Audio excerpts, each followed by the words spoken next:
"You're fired" was once a famous saying by President Donald Trump in a television show called The Apprentice, can be a reality nightmare to anyone who is at the receiving end. When you're fired, you're rejected. It's as simple as that, says Harvey Mackay, an author of 7 New York Times best-selling books.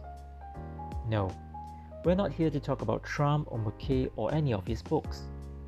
We're here to talk about, you guessed it, getting fired. In Malaysia, the courts would not interfere with an employer's decision to dismiss an employee unless it is shown that the managerial power was not exercised in good faith. For every legitimate reason to terminate, the employer must show that his decision to dismiss is substantively and procedurally fair. Substantive fairness simply means that the dismissal must be made with just cause or excuse. Procedural fairness, on the other hand, requires the employer to ensure that the employees are given a fair opportunity to better themselves and to answer any allegations made towards them in a domestic inquiry before being terminated. Simply put, the decision to terminate has to be equitable. The lack of it will simply fortify an employee's complaint of unfair dismissal or constructive dismissal.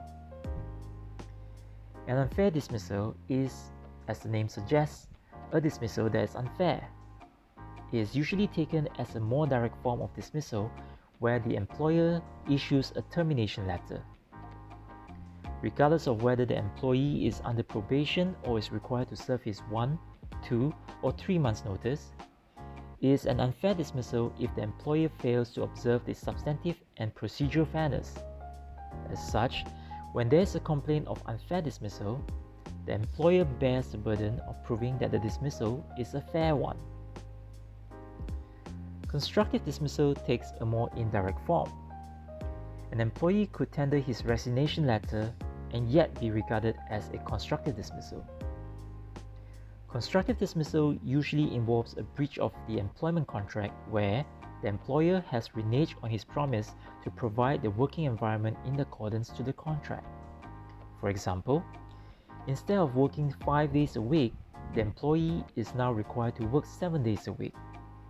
Or, instead of working close to the family at Kuala Lumpur as promised, the employee is now required to relocate to Chongju, which is located north of Pyongyang. Constructive dismissal can also be due to workplace harassment and abuse. In gist, the condition must be so bad that it drove the employee to his immediate resignation. When such complaint is raised, the employee bears the burden of proving that there is a breach of contract or workplace harassment and abuse.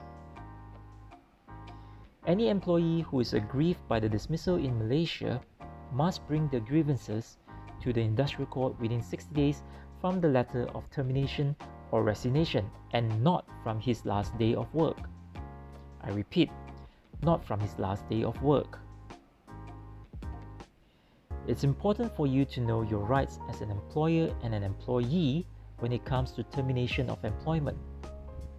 However, instead of focusing on how to get back at your boss or finding ways to shortchange your employee, wouldn't it be better for everyone to start thinking of their roles in creating a cordial and a symbiotic relationship in your workplace? What do you think?